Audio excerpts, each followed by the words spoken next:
अगर आप इसी तरह बने रहते हैं तो आप कुछ समय बाद देखेंगे कि उनके पास कोई चारा नहीं है। भावना एक बहुत शक्तिशाली चीज है। ये कोई चाल नहीं है, ये होने का एक तरीका है, ये होने का एक बुद्धिमानीपूर्ण तरीका है।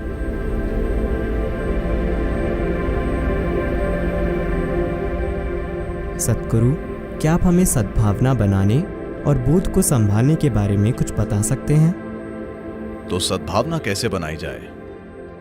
मैं एक चोटी की कंपनी के लिए एक कार्यक्रम कर रहा था। वो वाकई दुनिया की सबसे बड़ी बहुराष्ट्रीय कंपनियों में से एक है।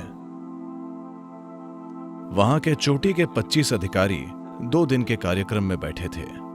मेरे साथ 9 वॉलंटियर थे। ईशा फाउंडेशन पूरी तरह से वॉलंटियरों द्वारा चलाया जाने वाला संगठन है और ये 9 वॉलंटियर कार्यक्रम में सब कुछ संभाल रहे थे। और दूसरे दिन इनमें से एक अधिकारी ने मुझसे पूछा, सद्गुरु, आपको ऐसे लोग कहां मिलते हैं? क्योंकि वे हमेशा कंपनी छोड़ने की सोचते हैं।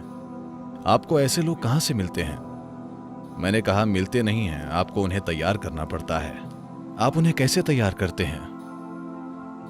मैंने कहा, कुछ ऐसा कीजिए कि उन्हें आपसे प्यार हो जाए। ओह, हम ऐसा कैसे करें? I said, first you must fall in love with them.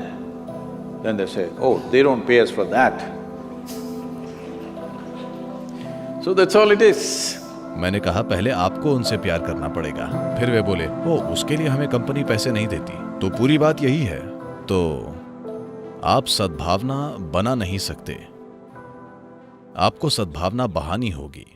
अगर आप इसे हर किसी को देते हैं तो ये कई तरीकों से आपके पास लौट कर आएगी, पर आपको इसकी चिंता नहीं करनी है कि आपके पास वापस आती है या नहीं। यही आपके जीने का तरीका होना चाहिए, इसे होने का तरीका होना चाहिए, ताकि आप स्वाभाविक रूप से हर किसी को अपनी हर उस चीज में शामिल कर लें जो आप हैं। कुछ उत्तर देंगे, कुछ उत्तर नहीं देंगे, और ये ठीक है, ये उनका चुनाव है। लेकिन जहां तक आपकी बात है, कोई विकल्प नहीं है। आप हर किसी के साथ प्रेम में पड़ गए हैं। उनके लिए वे फिर भी चुन सकते हैं, लेकिन कुछ समय बाद वे अपना चुनाव खो देंगे। उनके पास कोई विकल्प नहीं बचेगा।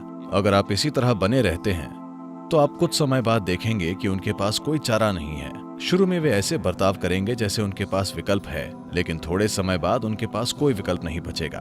तो सद्भावना बनाने की कोशिश मत कीजिए। देखिए, जब मैं कहता हूं कि किसी चीज के साथ प्रेम में पड़ जाइए, तो मैं बस ये कह रहा हूं, जिसे आप प्रेम कहते हैं वो आपकी भावनाओं की एक खास सुखद स्थिति है। भावना एक बहुत शक्तिशाली चीज है। हालांकि लोग हर तरह की तार्किक बकवास करते हैं, फिर भी दुनिया इंसानी भावनाओं से संचालित है। हाँ, क्या ऐसा नहीं है? कौन चुना जाता है वो अब भी भावनाओं से संचालित होता है ना? देश में या दुनिया में कौन लोकप्रिय है, ये अब भी भावनाओं से संचालित होता है ना? जिन लोगों पर आपने कभी दृष्टि नहीं डाली है, वे ही लोग हैं जिनके साथ आप प्रेम में हैं। कृपया देखिए।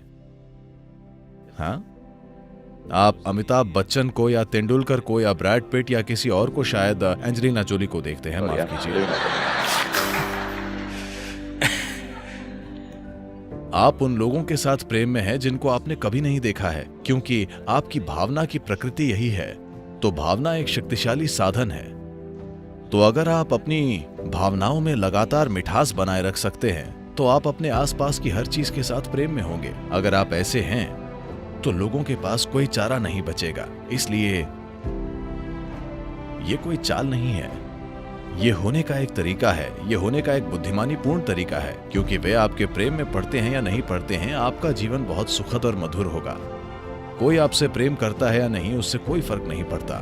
बात सिर्फ ये है कि आप प्रेम में हैं और आपका जीवन बहुत सुखद बना देता है। So goodwill, there is no trick to build goodwill. तो सद्भावना बनाने के लिए कोई चाल नहीं होती, उसे चालाकी कहते हैं। कोई तरकीब नहीं है, आप बस ऐसे बन जाइए। जो उत्तर देते हैं वो उत्तर देंगे, जो नहीं देते वो नहीं देंगे। इसमें क्या समस्या है?